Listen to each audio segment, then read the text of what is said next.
Chapter number 3 accounting conventions and standards. ठीक है, चलिए यहाँ पे कन्वेंशंस का मतलब क्या होता है? Agreement, rule. ठीक है, तो अब हम देखेंगे कि अकाउंट्स के क्या रूल्स होते हैं और उसके क्या स्टैंडर्ड्स होते हैं। ठीक है, जो हमको परफॉर्म करने होंगे। Here we have, in the previous lesson you have studied the accounting concepts like business entity, money measurement, going concern, accounting period, cost, duality, realization, accrual and matching. These concepts or assumptions or principle are working rules for all accounting activities. ठीक है, यही सारी चीज थी हमने जो concept इसके पहले सेकंड चैप्टर में देखे थे। ठीक है, अब यहां पर आगे क्या बता रहे हैं? You may visit some business units doing a particular kind of business, inquire them and find out how unsold goods are being valued. ठीक है, यहां पर हम किसकी बात करेंगे? अनसोल्ड गुड्स है। ठीक है, जो गुड्स आपके नहीं बिक पाए, ठीक है, या सेल नहीं हो पाए, उनको भी स्टिल आपने उसको खरीदा था, उसकी एंट्री तो करेंगे ना, तो उसको किस बेस पे आप लिखेंगे, बराबर? अब इसके लिए हम देखेंगे आगे। If you find that they follow the same method of valuation of unsold stock of goods, ठीक है, stock of goods means आपने जो भी सामान लेके रखा है वो आपके लिए क्या है? आपका स्टॉक है। हर कोई भी अपना बिजनेस करता है तो ऐसा नहीं कि बस आज जितना सामान बेचना है मैं उतना ही लेके आऊंगा और दे दूंगा, नहीं, वो कैसा रखता है? एक स्टॉक मेंटेन रखता है ताकि इन फ्यूचर कभी भी एकदम से अगर किसी को ज्यादा मेरे पास ऑर्डर आ गए तो हाँ, मेरे पास से मैं जा सकता है। अब यहाँ पर क्या बोल रहे हैं कि हमको same method of valuation of unsold stock of goods, उसकी हम मेथड देखेंगे। ठीक है, if you ask them why do they value the unsold goods at cost और market price, whichever is lower. ठीक है, ये हमेशा याद रखिएगा। ऑलवेज हम कौन सी चीज मेंशन करेंगे? जब भी आपको अगर अनसोल्ड गुड्स आपको लिखना हो, ठीक है, आप कैसा करेंगे? आपको जब भी अनसोल्ड गुड्स लिखना है, ठीक है, आपको अनसोल्ड गुड्स लिखना है तो आप क्या लिखेंगे? उसकी कॉस्ट प्राइस और मार्केट प्राइस। ठीक है, जितने में आपने वो गुड्स लिया और उसके सामने उस प्रोडक्ट की मार्केट में क्या वैल्यू है, उन दो में से जो सबसे लोअर प्राइस होगा, ठीक है, वही चीज हम हमारी बुक्स ऑफ अकाउंट में लिखी जाएगी।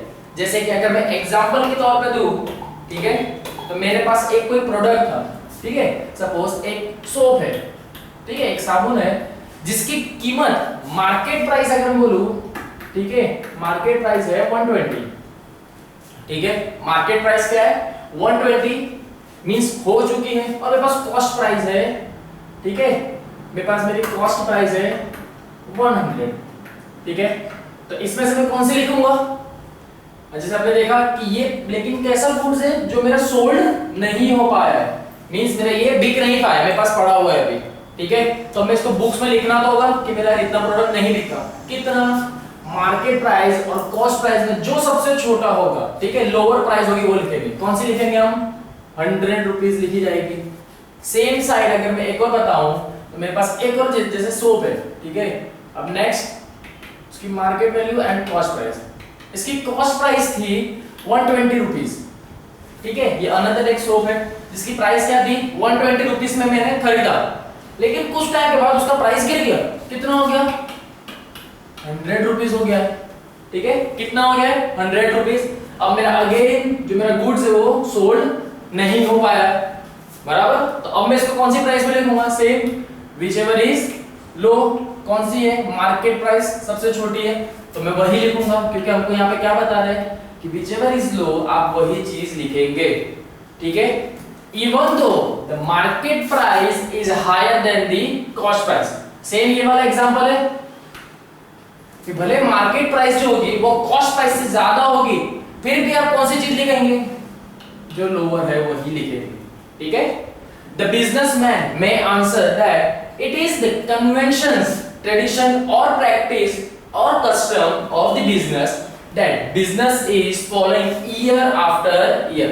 ठीक है, बिजनेस कैसा होता है? ईयर आफ्टर ईयर ही चलता है, बराबर? In accounting there are many conventions or practices which are used while recording the transaction in the books of account. ठीक है, अकाउंट के अंदर बहुत से कन्वेंशंस मींस रूल्स और उसकी प्रैक्टिसेस है, ठीक है, जिससे हम क्या करते हैं, आप रिकॉर्डिंग ट्रांजैक्शन जो आपके बिजनेस के रिगार्डिंग आप जो ट्रांजैक्शन करते हैं, ठीक है, आप उस बेस पे उसको अकाउंट्स में किस तरीके से लिखे जाएंगे, बराबर, वो सबके क्या है, एक रूल है, ठीक है, हर चीज नहीं कि जो आई उसको ऐसे डायरेक्ट लिख दी गई, ठीक है, कुछ रूल्स फॉलो करने होंगे, ठीक है, हर जगह पे किसी ना किसी के कुछ रूल्स होते हैं, वैसे अकाउंट्स के भी कुछ रूल है।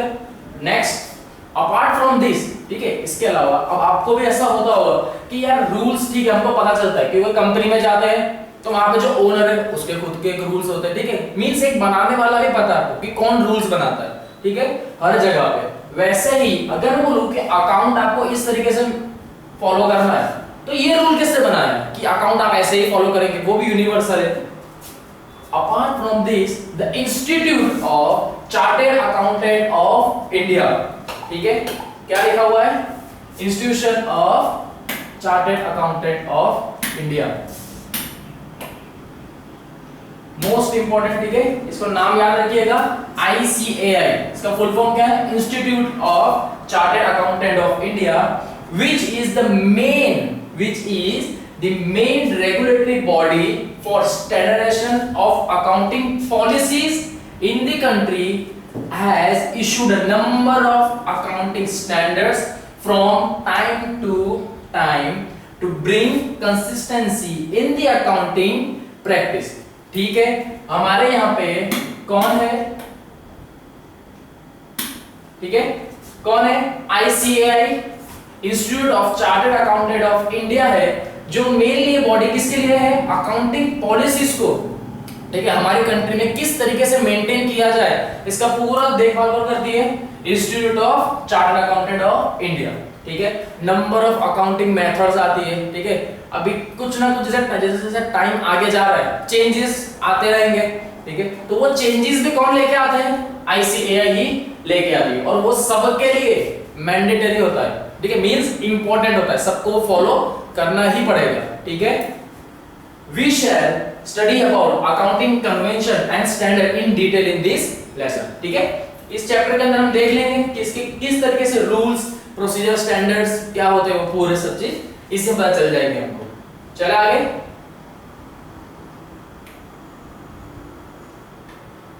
Okay, here we have meaning of accounting convention, ठीक है, अकाउंटिंग कन्वेंशंस के कुछ मीनिंग देखेंगे हम, जैसे क्या लिखा हुआ है, an accounting conventions refers to common practice which are universally followed in recording and presenting accounting information of the business entity, ठीक है, they are followed like custom, tradition etc in a society, ठीक है, सभी के लिए एक जैसा होता है रूल्स उसका, ठीक है, refers to common practice in universally, कैसे बोला हुआ है, यूनिवर्सली, सभी के लिए एक ही जैसा होगा, ठीक है, ऐसा नहीं कि कोई अलग तरीके से रिकॉर्ड कर रहा है, कोई दूसरा अलग तरीके से करेगा, नहीं, सभी के लिए कैसा होगा, सेम, और सबको अकाउंट जो है वो सबको सेम तरीके से मेंटेन करना होगा। Accounting conventions are involved through the regular and consistent practice over the year to facilitate uniform recording in the books of account, ठीक है, आपको अकाउंटिंग की अगर मेंटेन कर रहे हैं तो इतना इजी भी नहीं होता कि हाँ यार चलो पूरा लिखना ही तो ऐसे नहीं, आपको ईयर टू ईयर पूरा लिखना होगा, ठीक है, आप बीच में ऐसा नहीं कि चलो आज एक दिन का नहीं लिखूंगा, नहीं, आपको कैसा यूनिफॉर्मिटी मेंटेन करनी होगी। इफ अगर आप एक दिन में एक भी ट्रांजैक्शन कर रहे हैं तो आपको वो भी मेंशन करना होगा, ठीक है, आप एक भी ट्रांजैक्शन छोड़ नहीं सकते, आपको यूनिफॉर्मिटी मेंटेन करनी होगी, बराबर, आपकी बुक्स ऑफ अकाउंट में। अगर आप मेंटेन नहीं करेंगे तो at the end of year आपको कहीं ना कहीं पे कुछ गलती आपको पता चलेगी, क्योंकि हमारी बैलेंस शीट टैली होनी चाहिए, हमने जिसका पढ़ा था, ठीक है, बैलेंस शीट टैली होनी चाहिए थी, ठीक है। Accounting convention help in comparing accounting data of different business units और of the same unit for different period, ठीक है, आपको अकाउंटिंग कन्वेंशन क्या हेल्प करता है कि आप इजीली कंपेयर कर सकते हैं डेटा, आप अपने डेटा को, कोई आपकी सेम कंपनी है, ठीक है, जैसे आज के अगर टाइम बोलूं तो बहुत सी मोबाइल की कंपनी आ गई है, ठीक है, मोबाइल, सोप, सब चीज की कंपनी आ गई है, तो वो लोग कंपेयर कैसे करेंगे? वो अपना प्रोडक्ट को भी सेम सामने वैसा प्रोडक्ट होना चाहिए, ठीक है। सपोज जैसे सामने में अगर एग्जांपल के तौर पर लूं आज सॉरी एग्जांपल के तौर पर लूं तो एक मोबाइल कंपनी है, ठीक है, ठीक है, जैसे कोई है XYZ करके मोबाइल कंपनी है, ठीक है, उसी के सामने ABCD करके एक नाम की एक ये कंपनी है। कौन सी कंपनी है? मेनली ये कंपनी है, कौन सी है? मोबाइल की कंपनी है, ठीक है, मोबाइल मैन्युफैक्चर करती है कंपनी, ठीक है। तो अब भले इनका एक साल का टर्नओवर 13 करोड़ समथिंग जाता है और इनका भी सेम कितना आता है? 14 करोड़ जितना जाता है। आप इसको कंपेयर कैसे कर सकते हैं? क्योंकि इनका जो मैन्युफैक्चर है वो क्या है? सेम है। ये भी मोबाइल बना रहे हैं, ये भी मोबाइल मैन्युफैक्चर कर रहे हैं, हाँ, तो ये क्या हो गया? आप सेम इसको मतलब कंपेयर कर सकते हैं। इफ अगर इसी के सामने ये कंपनी मोबाइल की है और अगर मैं इसको बोल दूं कि नहीं ये टेलीविजन बनाती है, तो क्या आप इन दोनों के बीच में कंपेयर कर सकते हैं? नहीं कर सकते, क्योंकि दोनों चीज अलग है। आप इसको इजीली कंपेयर नहीं कर पाएंगे। कैसा होना चाहिए आपका? एकदम कंपेयरिंग जो भी है अकाउंटिंग डेटा वो कैसा होना चाहिए? सेम होना चाहिए। कैसा होना चाहिए? आपका यूनिट क्या होना चाहिए? सेम यूनिट होना चाहिए। आपका बिजनेस भी उससे मिलता जुलता ही होना चाहिए, तभी आप कंपेयर कर पाएंगे ना। नहीं तो यहाँ पर तो आप बेफालतू आप सोच रहे हो कि नहीं यार ये इसका प्रोडक्शन ज्यादा है मेरे से, अरे लेकिन उसका प्रोडक्ट भी तो आपसे कितना अलग है, इसीलिए ज्यादा है ना, ठीक है। और different periods means number of years के ऊपर जाता है ये, बराबर है। चलिए, these have been developed over the year, ठीक है। The most important conventions which have been used for a long period, ठीक है, किस तरह के लॉन्ग पीरियड्स हम चलते आ रहे हैं वो देखेंगे कौन सी चीजें हैं। Here we have convention of consistency, next convention of full disclosure, next convention of materiality and convention of conservation, ठीक है। चलिए, कन्वेंशन ऑफ कंसिस्टेंसी, ठीक है, ये हमारा फर्स्ट पॉइंट है जिसको हम ब्रीफ में डिस्कस करते हैं। अभी क्या दिया हुआ है? The convention of consistency means the same accounting principle should be used for preparing financial statement year after year. क्या बताया जा रहा है कि accounting convention of consistency means आप जो अपना अकाउंटिंग है, ठीक है, आप उसको प्रिपेयर करते हैं किस बेस पे? Financial statement year after year, एक साल के बाद दूसरे साल भी आप उसको कंटिन्यू मेंटेन करते ही रहेंगे। कब तक? जब तक आपका बिजनेस बंद नहीं हो जाता तब तक आप उसको क्या करेंगे? मेंटेन रखेंगे। ऐसा नहीं कि बीच में एक साल आया चलो छोड़ देते, नहीं, आप कैसा करेंगे? उसको कंप्लीट मेंटेन रहना चाहिए वो। A meaningful conclusion can be drawn from financial statement of the same enterprise when there is comparison between them over a period of time। क्या बताया जा रहा है कि आप अगर फ्यूचर में आप कंपेयर भी करते हैं किसी से, ठीक है, कि हाँ यार सपोज मेरी ये मोबाइल कंपनी है, सामने भी एक मोबाइल की कंपनी है, ठीक है, अब मैं उसको अपने आपस में कंपेयर करके देख रहा हूँ, तो मैं कंपेयर कब कर सकता हूँ? जब मैंने अपना अकाउंटिंग की जो बुक्स है, ठीक है, फाइनेंशियल स्टेटमेंट है, मेरी बुक्स ऑफ अकाउंट है, अगर उसको मैंने मेंटेन किया होगा पूरा ईयर वाइज, ठीक है, तभी मैं क्या कर सकता हूँ? कंपैरिजन कर सकता हूँ। क्योंकि आप एक साल के साथ डेटा ले आएंगे क्या? नहीं, जैसे 2012 है 2012, ठीक है, अरे इसमें तो पता चल गया, लेकिन नंबर ऑफ अगर ईयर आपके पास होंगे, सेम दूसरी कंपनी के भी नंबर ऑफ ईयर्स होंगे, देन आप कंपेयर कर सकते हो कि हाँ कुछ साल के बाद मतलब कहां पर आपका प्रॉफिट कम ज्यादा हो रहा है, ठीक है, ईयर वाइज होना चाहिए ना, तभी आप कर पाएंगे, ठीक है। Then but this can be possible only when accounting policies and practice followed by the enterprise are uniform and consistent over a period of time, ठीक है। आप इसको तभी कंपेयर कर सकते हैं जब आप अकाउंटिंग की जो पॉलिसी है, ठीक है, उसको किस तरीके से मेंटेन किया जाना चाहिए। अगर आप वही फॉर्मेट में अगर आप पूरा अकाउंट प्रिपेयर करेंगे तभी आप इजीली कोई भी पीरियड से, ठीक है, आप उसको कंपेयर कर सकते हैं।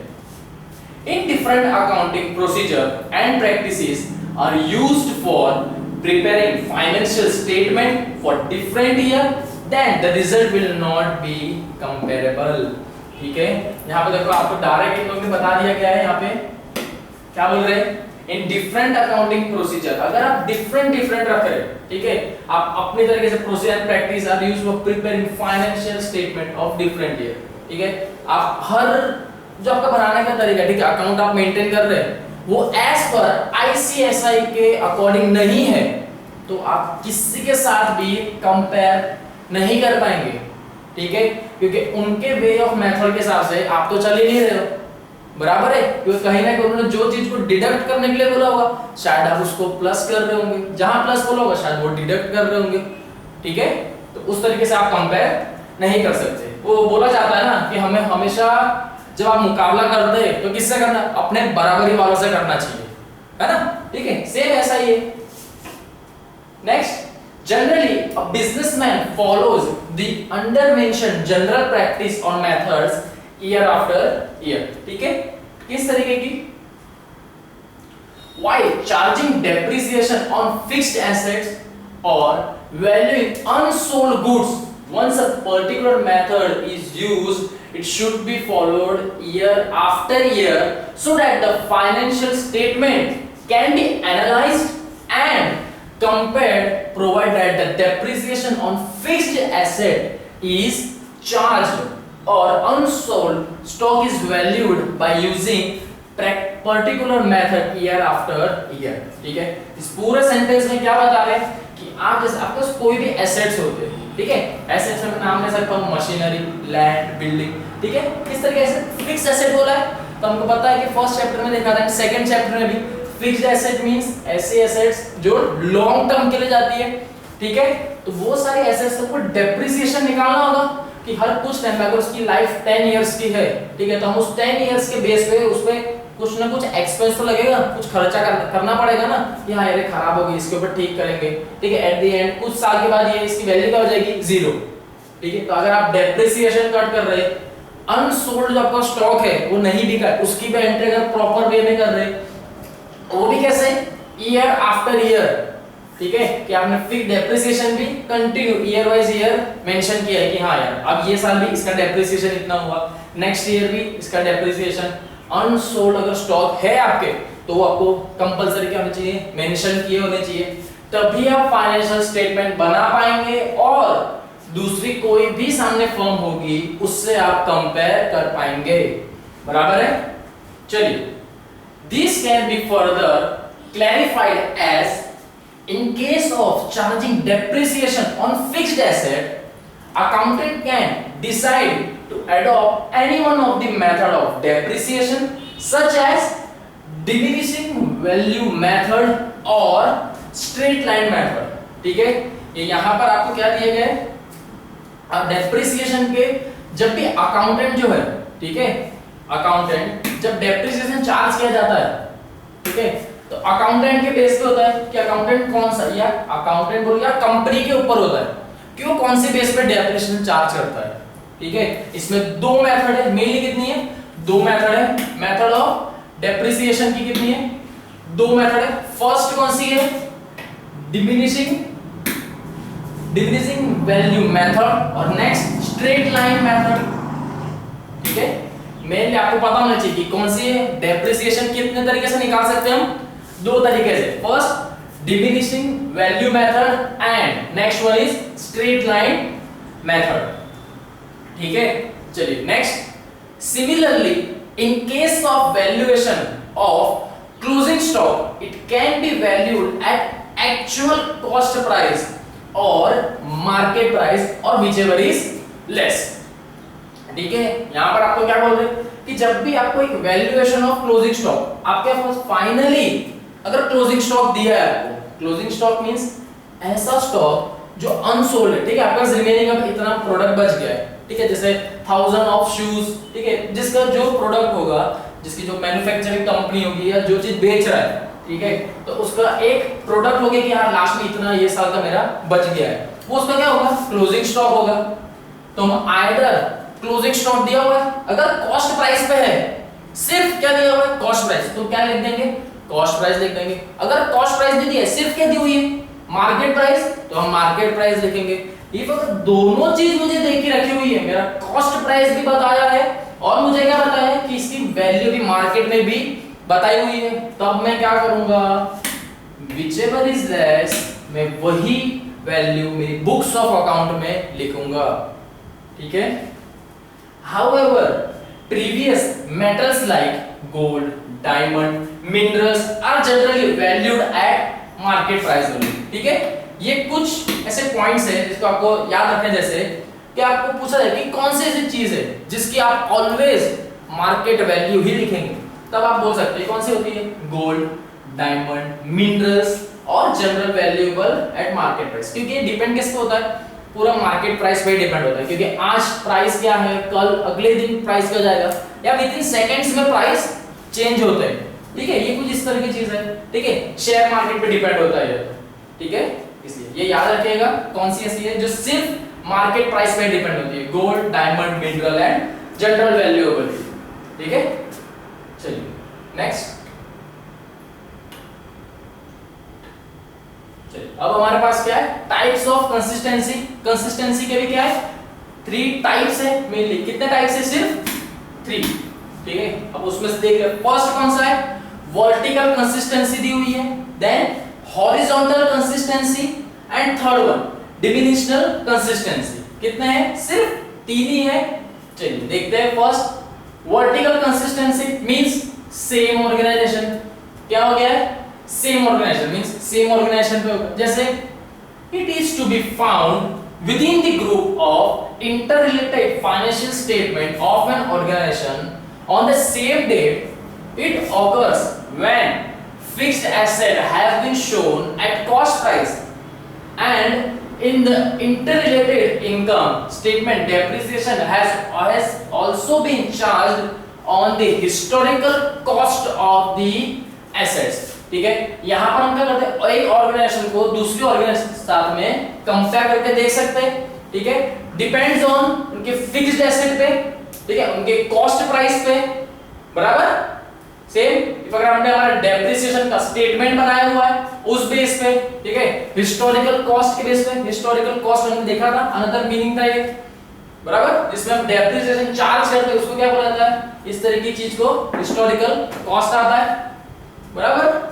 नेक्स्ट वर्टिकल के बाद अब कौन सी है, हॉरिजॉन्टल कंसिस्टेंसी, जो किसके बेस पे होती है, टाइम बेस।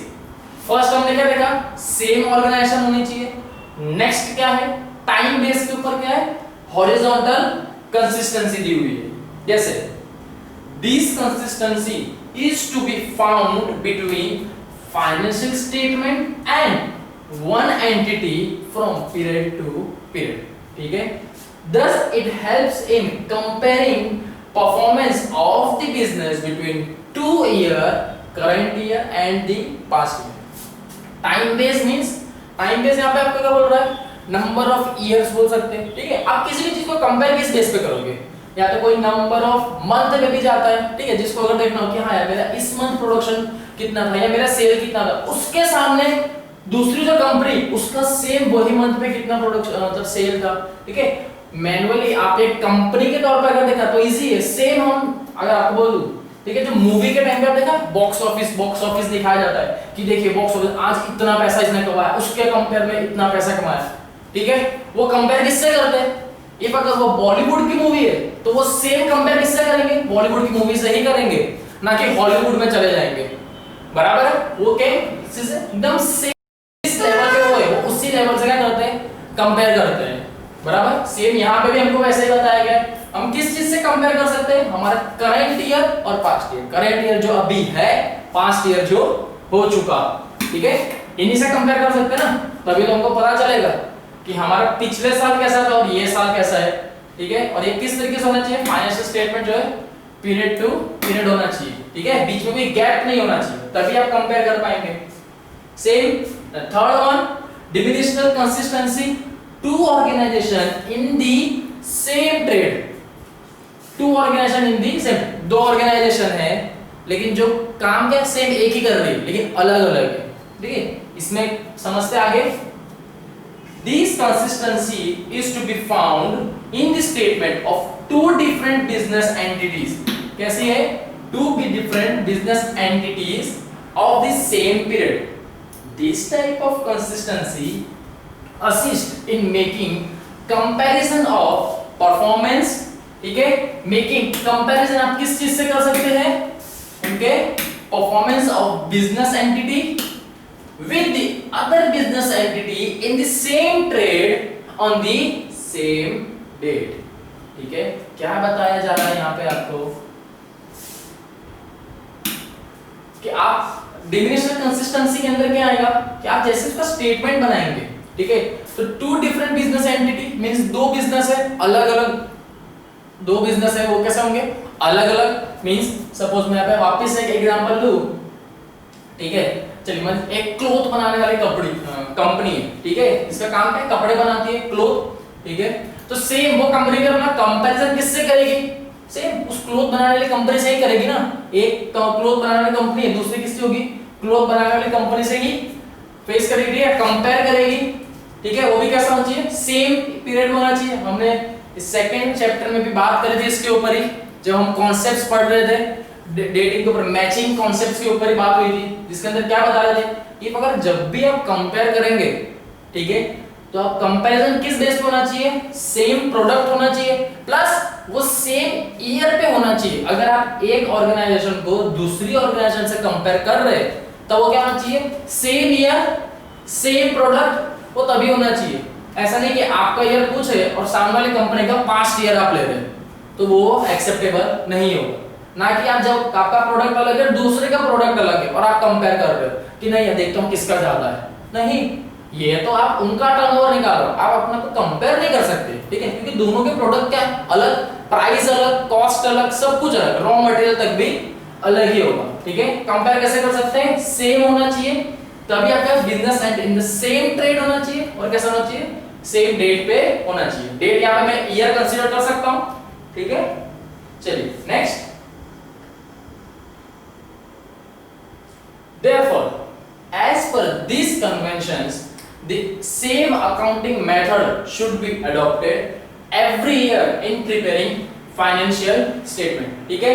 यहां पर अकाउंटिंग मेथड जो फॉलो की जाती है कैसे एवरी ईयर किया जाता है, but it does not mean that a particular method of accounting once adopted can never be changed, ठीक है। यहां पे क्या बता दिया है कि अगर आप ऐसा हो कि ठीक है, इसका मैं आपको एग्जांपल भी देता हूं, क्या बता रहे कि अकाउंटिंग मेथड जो हम फॉलो कर रहे हैं, ठीक है, मैं जिस हिसाब से मैं लेजर से ना पूरे एंट्री लिख रहा हूं कि हाँ कोई चीज आएगी मैं उसको यहां लिखूंगा, कोई चीज जाएगी उसको यहां पर लिखूंगा, इफ अगर कुछ बाकी रह गया तो मैं उसको इस तरीके से लिख सकता हूं, ठीक है। अब यहां का देखिए ऐसा नहीं है कि वो कभी चेंज नहीं होगी, can never be change, once adopted can never be change, वो change, but it does not mean that a particular method of accounting once adopted can never be changed। हो सकता है ना, चेंज क्यों नहीं होगा।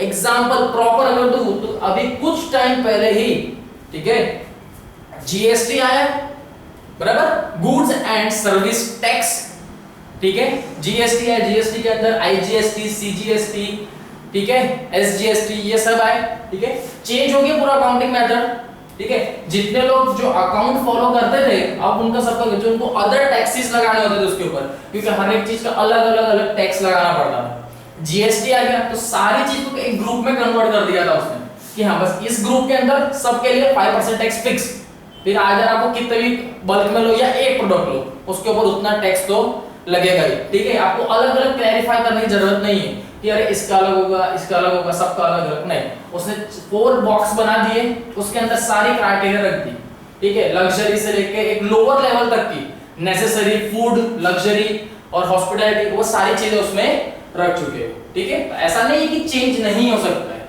ठीक है, क्योंकि हमने देखा आगे अकाउंटिंग आईसीएसआई की डेफिनेशन में उन्होंने क्या बोला है कि फ्यूचर में कुछ भी चेंजेस होंगे तो वो टाइम टू टाइम कैसे होते हैं, चेंज करते रहते हैं, जैसे आपके फोन में कुछ ना कुछ अपडेट होता रहता है, वैसे ही सेम अकाउंटिंग में अगर जरूरी होगा तो चेंज होता रहेगा। Whenever a change in the method is necessary, it should be disclosed by way of footnotes in the financial statement of that year। In short, क्या बोला जा रहा है, if अगर कोई भी changes अगर किया जाता है अकाउंट्स के रिगार्डिंग तो वो हर किसी को मानना ही होगा, ठीक है, और उन सभी को फाइनेंशियल जो स्टेटमेंट है वो भी उसी बेस पे बनाना होगा, बराबर है। क्योंकि अभी के टाइम पे अगर मैं आपको बोलूं, कुछ टाइम पहले जीएसटी आया है, ठीक है, सब लोग तो नॉर्मल जैसे फॉर्मेट बनाते हैं उसी तरीके से बना रहे थे। एकदम से पता चला कि जीएसटी फाइनली आ गया, आपको जीएसटी मेंटेन करना होगा। जितना भी आप बुक्स ऑफ अकाउंट बना रहे हो उनको लास्ट में क्या होगा, जीएसटी के वे में पूरा क्लोज करना होगा, बैलेंस शीट देनी होगी। सबको एकदम से वैसा का वैसा ही बनाना पड़ा, ठीक है। फुटनोट्स आपको सेम वैसा ही फॉलो करना होगा, ऐसा नहीं कि नहीं अभी तो बन गया बाद में करूंगा, नहीं, बोला है मींस करना ही होगा, बराबर है। अब इसी के कुछ क्या है हमारे पास सिग्निफिकेंस दिए हुए हैं, जैसे कि first, it facilitates comparative analyse of the financial statement. Analyse कर सकते हैं आप, ठीक है, उसको इजीली कंपेयर कर सकते हैं। It ensure uniformity in charging depreciation on fixed assets and valuation of closing stock, ठीक है। यूनिफॉर्मिटी किसमें होती है, आप डेप्रिसिएशन चार्ज करते हैं किसके ऊपर, फिक्स्ड एसेट पे, और क्लोजिंग स्टॉक की क्या कर सकते हैं आप, वैल्यू दे सकते हैं। जैसे कि हमने देखा whichever is low cost price as compared to market price, whichever is low, ठीक है, हम वही चीज हमारी बुक्स ऑफ अकाउंट में लिखेंगे, ठीक है। चलिए ये आपकी 3.1 एक्सरसाइज दी गई है, ठीक है। चलिए अब इसको हम सॉल्व कर लेते हैं। First, conventions of consistency means that same accounting principle, कैसे बोल रहे हैं, same accounting principle should be used for preparing financial statement dash, ठीक है। क्या आ जाएगा यहाँ पे, इफ अगर बताया जा रहा है तो क्या आएगा, ईयर आफ्टर ईयर आपको कैसा प्रिपेयर करना होगा अपना financial statement, year after year होना चाहिए वो, ठीक है। मींस में यहाँ पर बोल सकता हूँ कैसा होना चाहिए, कंटिन्यू होना चाहिए, बराबर। चलिए next, unsold goods are valued at cost price और डैश व्हिचएवर इज डैश। हमने पढ़ा था कि अनसोल्ड गुड्स है, ठीक है, आइदर उसकी क्या हो सकती है, एक तो कॉस्ट प्राइस हो सकती है जिसमें हमने खरीदा, और एक क्या हो सकती है जो एमआरपी बोलते हैं ना, हाँ, मार्केट की प्राइस क्या है, ठीक है, एमआरपी का अलग है, मैक्सिमम रिटेल प्राइस होता है, लेकिन उसकी मार्केट प्राइस में क्या है, मींस आप मार्केट में इतना तक इसको बेच सकते हैं, तो क्या आएगा मार्केट प्राइस। और अगर हमारे पास दोनों चीज दी हुई है तो व्हिचएवर इज लोअर, हम उसी को मेंशन करेंगे, ठीक है, वही दिया हुआ है, whichever is lower market price and whichever is low, ठीक है। नेक्स्ट, प्रीवियस, ठीक है, प्रीशियस मेटल, कौन सा है, precious metals like gold, mineral and other are generally valued at, ठीक है, ये सारी चीजें इसको आप कौन सी बेस पे वैल्यू कर सकते हैं, ठीक है। इनके अगर वैल्यू लिखनी हो आपके पास है तो आप कौन सी बेस पे इनको लिखोगे, कौन सी बेस पे आएगा, मार्केट वैल्यू पे। हमने अभी देखा सिर्फ और सिर्फ किस में आ सकता है, ये मार्केट वैल्यू पे। क्यों मार्केट प्राइस पे, क्योंकि ये एक ऐसी चीज है जिसकी हर कुछ टाइम में, कुछ टाइम भी नहीं है, पर डे बोल सकते हो, ठीक है, एक ही दिन में ये कितनी बार फ्लक्चुएट होता रहता है, ठीक है, चेंजेस आते रहते हैं, इसलिए इसको किस बेस पे देखा जाता है, ऑलवेज मार्केट प्राइस पे ही देखा जाता है, ठीक है। चलिए, as per the conventions of dash year after year same method are being followed, ठीक है। किस में ऐसा होता है कि ईयर आफ्टर ईयर आपको सेम मेथड फॉलो करनी होगी, सेम हमको दिया था conventions of consistency, as per the conventions of consistency, ठीक है, क्या आ गया, कंसिस्टेंसी, ठीक है, बराबर। चलिए क्लियर हो गया एकदम, ठीक है, बहुत ही इजी है, ठीक है। इसको करने से पहले एक बार हमारा जो टॉपिक है उसको अच्छे से रिवाइज कर लेंगे तो ये सारी चीज बहुत ही इजीली आ जाएगी। Okay, here we have convention of full disclosure, किसके ऊपर बात कर रहे हैं, सेकंड पॉइंट है हमारा कन्वेंशन ऑफ फुल डिस्क्लोजर, ठीक है। चलिए क्या दिया हुआ है, convention of full disclosure requires that all material and relevant fact concerning financial statement should be fully disclosed. fully disclosed means, अब आपको होगा कि fully disclosed means क्या होता है, तो fully disclosed means that there should be full, fair and adequate disclosure of accounting information, ठीक है। क्या बता रहा है कि अगर आप कोई भी अमाउंट आप लिख रहे हो, ठीक है, आपके पास जो मटेरियल है, ठीक है, रिलेवेंट टू किसी भी चीज से मिलता जुलता है, ठीक है, अब उसकी अगर वैल्यू जब लिखने आएंगे ना तब आप उसको कंपेयर नहीं करेंगे कि हाँ यार नहीं ये इसके हिसाब से ठीक है तो मैं इसको यहाँ पर ऐसा लिख लेता हूँ। नहीं, आप उसकी कैसी प्राइस लिखेंगे, जो जेन्युइन प्राइस थी वही लिखेंगे। फुल डिस्क्लोजर का मतलब क्या है, आप फुल्ली उसको सही तरीके से लिखेंगे। भेदभाव नहीं होना चाहिए कि नहीं मैंने इसके पास से ऐसा लिया तो मैं इसकी प्राइस चेंज कर देता हूँ, उसके पास से लिया तो ये प्राइस चेंज कर दूँ। नहीं, कैसा होना चाहिए, प्रॉपर एडिक्वेट डिस्क्लोजर, एकदम जेन्युइन होना चाहिए। आप अकाउंटिंग इंफॉर्मेशन प्रॉपर लिखेंगे, ठीक है।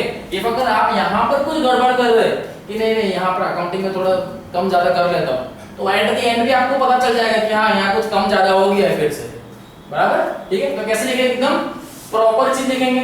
एडिक्वेट मींस, जब एडिक्वेट दिया उसका मतलब क्या होता है, means sufficient set of information, ठीक है। एडिक्वेट मींस होता है एकदम सही, प्रॉपर, ट्रू, ट्रुथ, ठीक है। कैसे इंफॉर्मेशन लिखेंगे, एकदम जेन्युइन, सच, ठीक है, एकदम प्रॉपर वैसा ही लिखना है, बराबर। नहीं तो अगर कहीं कम ज्यादा लिख दिया, ठीक है, और बाद में पकड़ा है तो वो बहुत पेनल्टी देनी पड़ती है आपको, ठीक है। आपको मींस जो अकाउंट प्रिपेयर कर रहा है वो। नेक्स्ट, फेयर का मतलब हमको मालूम है कि जिसमें कोई भेदभाव नहीं होना चाहिए, ठीक है, एकदम बोलते हैं ना निष्पक्ष एकदम देखना चाहिए, ठीक है, कोई भेदभाव नहीं, बायसनेस नहीं होना चाहिए। कैसा होना चाहिए, indicates that equitable treatment of users and fully disclose, ठीक है। फुल का मतलब क्या होगा, refers to complete and detailed presentation of information, ठीक है। आप जो भी मटेरियल के रिगार्डिंग या कोई भी प्राइस लिख रहे हो, ठीक है, उसके आप प्रॉपर डिटेल देंगे, ना कि ऐसा नहीं कि किसी का कुछ अलग अलग प्राइस के हिसाब से दिया। 100 रुपए का मेरा ये गुड्स में 100 पीस लेके आया था, जिसमें से 50 रुपए मतलब जो 50 पीस है उसी के प्राइस है, बाकी की प्राइस कम करके दिखा दूंगा कि नहीं ये 10 में पड़े, ये 20 में पड़े, नहीं। जो है मतलब पैसा बचाने के लिए आप इतना भी नहीं करेंगे, ठीक है। जैसी है उसकी प्रॉपर इंफॉर्मेशन आप लिखेंगे ही लिखेंगे, ठीक है। क्लियर है यहाँ पे इतना पूरा ही, बराबर। Now thus the convention of full disclosure suggests that every financial statement should fully disclose all relevant information, ठीक है। आपकी जितनी भी फाइनेंशियल स्टेटमेंट आप बना रहे हैं उसके अंदर आपकी जो इंफॉर्मेशन है वो प्रॉपर होनी चाहिए, रिलेवेंट टू इंफॉर्मेशन, ठीक है। रिलेवेंट टू इंफॉर्मेशन मींस आप जो भी चीज लिख रहे हो वो एज पर आपकी जो इंफॉर्मेशन है उसी का बेस पे होना चाहिए। ऐसा नहीं कि कुछ और बना दला के आप लिख रहे हैं, ठीक है, वैसा नहीं। The business provides financial information to all interested parties, ठीक है। फाइनेंशियल इंफॉर्मेशन किस किस को मिल सकती है, बराबर।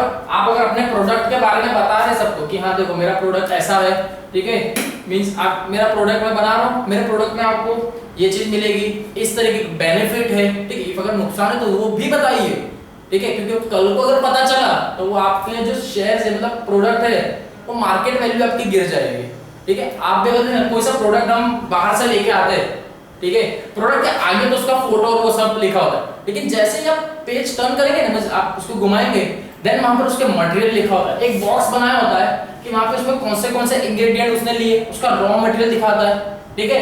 बहुत से पैकेट्स में यहाँ पे सारी चीज डिटेल लिखी होती है कि आपको उसको फ्रीजर में रखना है, बाहर रखना है, ठीक है, या बच्चों के हाथ में आना चाहिए नहीं, ये छोटे बच्चों के लिए सही है या नहीं, ठीक है, इससे कौन सा रिएक्शन हो सकता है या नहीं, वो सारी चीज मेंशन करके रखते हैं ताकि कल को अगर कोई बोल नहीं सकता कि यार आपने तो बताया ही नहीं। इनफैक्ट जो तंबाकू भी खाते हैं उसमें भी वो आगे दिखता है लेकिन पीछे उन्होंने बता के रखा होता है कि डेंजरस फॉर हेल्थ, ठीक है, बता देते हैं कि इससे कैंसर होता है, स्टिल लोग खा रहे हैं, ठीक है। लेकिन कैसा था, ये रिलेवेंट पूरी इंफॉर्मेशन देते हैं आपको उस चीज के ऊपर। स्टिल भी अगर आप कर रहे हो तो कंपनी को उससे कोई लेना देना नहीं है, उन्होंने तो क्या किया, इंफॉर्मेशन दी, आप भी वही करेंगे, आप प्रॉपर इंफॉर्मेशन उनको यहाँ पे देंगे, ठीक है, बराबर है ये सर, एवरी इंफॉर्मेशन देंगे आप।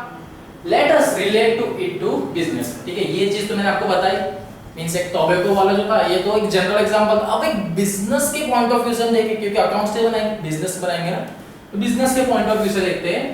The business provides financial information to all interested parties, किस किस को, आपके इन्वेस्टर है, ठीक है, किसको होगा, investor, lender, creditor, share holder etcetera, ये सारे कौन से लोग हैं, ठीक है, आपके इन्वेस्टर जो आपके फर्म में इन्वेस्ट कर रहे, पैसा लगाते ना, कि हमको बोलते हैं कि यार मुझे थोड़ा सपोर्ट करो, हाँ ठीक है मैं आपको पैसा देता हूँ, आप उनको अपने प्रोडक्ट के बारे में तो बताओ, ठीक है, आप अपने प्रोडक्ट के बारे में बताएंगे, देखो मेरा प्रोडक्ट ऐसा है, ये इतनी फैसिलिटी देता है, इतना मटेरियल अच्छा है, ठीक है, सब कुछ आप बताएंगे, ठीक है। तब आपका इन्वेस्टर भी कैसा होगा कि हाँ यार ये प्रोडक्ट अच्छा है, अब इसमें मुझे पैसा लगाना चाहिए। सेम आपके जो लैंडर है, ठीक है, आपको जो पैसा दे दे उधार पे दिया जाता है, ठीक है।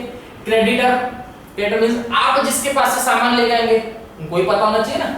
और आपके शेयर होल्डर, शेयर होल्डर जो बड़ी कंपनियां होती है, ठीक है, उन सब में होते हैं, ठीक है। शेयर होल्डर जो आप, ये शेयर मार्केट से रिलेटेड है, हम शेयर्स खरीदते हैं कोई भी कंपनी के, ठीक है, तब उनको पता होना चाहिए ना। सपोज कोई कंपनी है जिसका मतलब ऐसे दिखा रही है कि नहीं मेरा प्रोडक्ट तो बहुत अच्छा है, ठीक है, उन्होंने नाम टाइटल भी इतना अच्छा दिया और बाद में जब दिखा रहे प्रोडक्ट तो बहुत खराब निकला, तो शेयर होल्डर क्या करेंगे, खरीद पाएंगे शेयर? नहीं खरीदेंगे, ठीक है। उनको प्रॉपर उस चीज की इंफॉर्मेशन होनी चाहिए, तभी तो हम कोई शेयर खरीदेंगे। हम भी कोई भी चीज कब लेते हैं, जब हमको पता होता है कि हाँ इसका फायदा क्या है, नुकसान क्या है, क्या इस्तेमाल में आएगी, तभी खरीदते हैं ना, ठीक है। सेम वैसा यहाँ पर है बिजनेस के रिगार्डिंग भी। The shareholder would like to know profitability of the firm, while the creditor would like to know the solvency of business, ठीक है। एक शेयर होल्डर क्या लिखता है, ठीक है, अगर मुझे कंपनी के शेयर खरीदने हैं तो मैं कौन सी कंपनी का खरीदूंगा, जो कंपनी लॉस हो रहा है उसके, या जिसका प्रॉफिट अच्छा जा रहा है। सीधी सी बात है, मुझे नुकसान करना होगा तो मैं नुकसान वाले को देखूंगा, उसके शेयर लूंगा। लेकिन जो दिख रहा है कि प्रॉफिट पे जा रही है तो मैं किसकी तरफ जाऊंगा, वो प्रॉफिट वाले की तरफ जाऊंगा कि मुझे प्रॉफिट चाहिए। सेम क्रेडिटर क्या लिखता है, सॉल्वेंसी बिजनेस में, जहां पर ऐसा लग रहा है कि हाँ यार ये जिससे मैं बिजनेस कर रहा हूं ये फ्रॉड नहीं है, एकदम जेन्युइन बायर है, ठीक है। अगर मैं इसको दूंगा तो कुछ टाइम बाद पैसा मुझे देगा, सही, ये हमारे बीच में ट्रेड अच्छा रहेगा। ऐसा नहीं कि आज तो दे रहा हूं भाग गया तो, बराबर कैसा होना चाहिए, सॉल्वेंसी है बिजनेस के अंदर। In same way other parties would be interested in the financial information according to their requirement, ठीक है, उनकी जैसे जरूरत होगी उसके ऊपर वो रहेंगे depend. This is possible if financial statement disclose all relevant information in full, fair and adequate manner, ठीक है। ये सारी चीज कब पॉसिबल है, जो आपको चाहिए कि हाँ यार मुझे मेरे सारे जितने भी मेंबर्स है, ठीक है, आपके investor, lander, creditor, share holder etcetera, ये आप सबकी कब हर टाइम मदद करे, ठीक है। जब भी आपको फाइनेंशियल के रिगार्डिंग कुछ चाहिए होगा तो वो आपकी हेल्प करेंगे, ठीक है, कि हाँ यार मुझे पैसा चाहिए, अच्छा ठीक है मैं तेरे को दे सकता हूँ। कब आप भी किसी की मदद कब करेंगे, जब पता हो कि हाँ यार अच्छा दो दोस्त होते, हर किसी के दो जन तो ऐसे होते, जो एक होता है ईमानदार होता है और दूसरा थोड़ा मस्ती को समझो कि पैसा दिए अरे बाद में देता हूँ, वो बाद ही नहीं आता है, ये अलग बात है। और एक होता है जो हाँ बस कुछ टाइम पे उसने बोला जेन्युइनली दे देगा। कैसा हुआ, फुल्ली डिस्क्लोज मैं बोल सकता हूँ, कैसा हुआ, उसने इंफॉर्मेशन कैसे दी, पूरी रिलेवेंट, यार मेरा ऐसा थोड़ा प्रॉब्लम है, मैं तेरे को इतने दिन के बाद पैसा दे दूंगा, ठीक है, हमको भरोसा होगा कि हाँ दे दे। वो जिसने जैसा हमको चीज दे भी देगा हमारा भरोसा और हो जाएगा कि हाँ यार इसने दे भी दिया, नेक्स्ट टाइम अगर वापस आएगा तो क्या आप दोगे, सो ऑब्वियसली देंगे, क्योंकि हाँ यार पहले बार भी दे चुका है तो अभी भी ये देगा ही। और जिसने पहले ही बार में नहीं दिया कि अरे यार अभी नहीं है छोड़ना बाद में जाना, दूसरी बार मदद करोगे, नहीं करेंगे, कोई का कोई भी नहीं करेगा, बराबर। चलिए ठीक है, यहाँ पर समझ में आया, मींस फाइनेंशियल स्टेटमेंट के रिगार्डिंग वो क्यों बता रहे हैं, ठीक है। हमने अकाउंट के बेस पे भी देखा और रियल लाइफ के हिसाब से भी देख रहे हैं, ठीक है, तो इजीली समझ में आएगा, बराबर। चलिए let us take an example. अभी यहाँ पे क्या है, एग्जांपल के पॉइंट ऑफ व्यू के हिसाब से हम देखते हैं, जैसे as per accounts, as per account हमारा नेट सेल, ठीक है, एक साल का पूरा सेल्स बताया हुआ है जो कितना है, ठीक है, 1,50,000 दिया है। It is important for the interested party to know the amount of gross sales which may be 2 lakh and the sales return is 50 lakh। क्या बोल रहे हैं यहाँ पे कि हमारे जो भी पार्टी है, ठीक है, मींस हमारे जो क्रेडिटर है, शेयर होल्डर है, ठीक है, उनको ये चीज पता होनी चाहिए कि एग्जैक्ट अगर मैं इसके पास पैसा लगा रहा हूँ तो इसका कितना बिजनेस कितना हो रहा है या बाकी का पैसा जा कहाँ रहा है, तो वो बताएगा कि भाई मेरा टोटल सेल्स कितने का हुआ, मैंने कितने का बेचा सामान, 1,50,000 का मैंने बेचा है, 1,50,000 का बेचा है। उसमें भी मैं क्लियर बता रहा हूँ, कैसे इंफॉर्मेशन कैसे देनी है, रिलेवेंट एकदम क्लियर देनी है। भाई मैंने बेचा था कितने का था, 2 लाख रुपीस का, कितने का बेचा था, ग्रॉस सेल्स मेरा कितना होता, 2 लाख रुपीस का। सीधी सी बात है, बिजनेस है, कुछ ना कुछ डैमेज हुआ होगा, रिटर्न तो आया, रिटर्न कितना आ गया, मेरे पास रिटर्न कितना आ गया था, 50,000 का ऐसे गुड्स थे जो कैसे आ गए, रिटर्न आ गए थे, ठीक है। तो सीधी सी बात है 2 लाख का मैंने बेचा, उसमें से 50,000 रिटर्न आ गए, तो एक्चुअल सेल्स कितना था मेरा 1,50,000। ठीक है, ये बताना होगा हमको। The disclosure of 25% sales return may help them to find out the actual sales position। ठीक है, if अगर 25% सेल्स रिटर्न आ रहा है तो उनको पता चल जा रहा है कि हाँ यार एक्चुअली इसका सेल्स का जो पोजीशन है वो क्या है। ठीक है, हम बोलते हैं ना कि हाँ यार लगभग जाने वाला है यार, इतना तो माल इसका बिक भी रहा है, जो गुड्स है वो तो जा ही नहीं रहे, मतलब ज्यादा टाइम नहीं चलेगा। हम एक अज्यूम कर लेते हैं, सेल्स को परसेंटेज के पॉइंट ऑफ व्यू से दिया है। ठीक है, if अगर 25% तक रिटर्न आ रहा है तो हमको पता चल जाता है कि हाँ helpful to find out the actual sales position कि यार ये लंबे टाइम तक टिकेगा या नहीं। ठीक है, therefore whatever detail are available that must be honestly provided। कैसे होनी चाहिए? Honesty means सच होनी चाहिए। ठीक है, आप जो भी इंफॉर्मेशन दे रहे हो वो सच दो। ऐसा नहीं कि यार अगर मैं इनको सच बता दिया तो क्या ये मेरे से पैसा पूरा अगर वापस ले लिया फिर मेरा बिजनेस ना बंद हो जाए। अरे तो अगर आप ये नहीं बोलोगे और बाद में पता चला तो विद पेनल्टी के साथ देना पड़ेगा। ठीक है, इससे अच्छा क्या है ऑनेस्टली जो है वो सच बता दो उनको। ठीक है, additional information should also be given in the financial statement. इसके अलावा भी और आपके बिजनेस से रिगार्डिंग ठीक है कोई इंफॉर्मेशन है तो वो भी उनको बताओ। ठीक है, बोलते हैं ना कि हमको हर चीज पता होनी चाहिए। ठीक है, तो आप वो भी चीज बताओ उनको, बराबर। जैसे एक एग्जांपल के पॉइंट ऑफ व्यू से देखा जाए, एक एग्जांपल दिया गया है in a balance sheet the basis of valuation of asset such as investment inventories means आपके जो स्टॉक होते हैं ना उसी को एक नाम दिया जाता है, इन्वेंटरी भी बोला जाता है, land and building etcetera should be clearly stated। ये सारी चीजें क्या क्लियरली मेंशन की होती है। वैल्यूएशन ऑफ एसेट में ये क्लियरली बताती है आपका इन्वेस्टमेंट कितना है, आपकी इन्वेंटरी मींस आपका स्टॉक कितना है, लैंड और बिल्डिंग का जो मॉनेटरी वैल्यू है सबकी मॉनेटरी वैल्यू बताई होती है। Similarly any change in the method of depreciation or in making provision for bad debt or creating any reserve must also be shown clearly in the balance sheet। ठीक है, आप balance sheet कब बनाते हैं? At the end of year. ठीक है, आप उसमें पूरा मेंशन करते हैं जिसके अंदर आप क्या बताते हैं, सपोज अगर आपने कोई भी क्या किए, कोई भी चेंजेस किए किसके अंदर, या तो method of depreciation. Method of depreciation means हमने देखी थी कौन सी दो मेथड है, एक है डिमिनिशिंग मेथड और दूसरी कौन सी है स्ट्रेट लाइन मेथड। ठीक है, अगर आप उसमें से अगर चेंज कर रहे हैं कि डिमिनिशिंग में से स्ट्रेट लाइन में जा रहा हूं या स्ट्रेट लाइन में से डिमिनिशिंग में जा रहा हूं तो आप बताइए इसके अंदर। या आपने बैड डेट लिखा है किसी के, होता है ना बैड डेट मींस ऐसी चीज जिसने हमको पैसा हमको किसी से लेना है लेकिन वो चला गया, बोला भाई अब पैसा तो नहीं मिलेगा, नहीं है मेरे पास, तो हम क्या कंसीडर करते हैं, लिखना तो पड़ेगा ना क्योंकि मैंने तो गुड्स दे दिया था उसको, वहां से वो नहीं आया तो मैं क्या कर सकता हूं, क्या लिखूंगा बैड डेट। ठीक है, और या तो आप क्या बनाओगे एक रिजर्व बना सकते हो। रिजर्व क्या होता है, बोलते हैं थोड़ा थोड़ा पैसा इकट्ठा साइड में करके रखते हैं लोग। ठीक है, इन फ्यूचर में ये काम आए, जब बोलते हैं ना जरूरत के टाइम पे काम आता है, ये ऐसा है रिजर्व। ठीक है, फ्यूचर में काम आएगा, बराबर।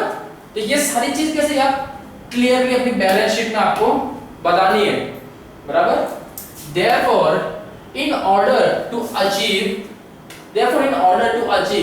the purpose of accounting all transaction of business and any change in accounting policies, methods and procedure are fully recorded and presented in accounting। ठीक है, आप बिजनेस ट्रांजैक्शन में रिगार्डिंग आपके बिजनेस से रिगार्डिंग जितने भी चेंजेस कर रहे हो, बराबर, या आपके बिजनेस से रिगार्डिंग कोई भी चेंजेस कर रहे हो, अकाउंटिंग में चेंज कर रहे हो, उसकी पॉलिसीज में चेंज कर रहे हो, या उसके वे ऑफ मेथड में चेंज कर रहे हो, या उसके जो प्रोसीजर है, ठीक है, जिस फॉर्मेट से आप बनाते हो उसके प्रोसीजर में चेंज कर रहे हो, तो आप सारी चीज बताओ कि भाई देखो मेरा प्रोसेस इस तरीके से बनाता था, अब मैंने चेंज करके ये फॉर्मेट से बना दिया है। ठीक है, आपने उसकी मेथड कैसी ली थी वो मेथड बताइए, बराबर। ठीक है, इन शॉर्ट यहाँ पर सारी चीज अगर आप बिजनेस अगर एक चीज भी छोटी से छोटी चीज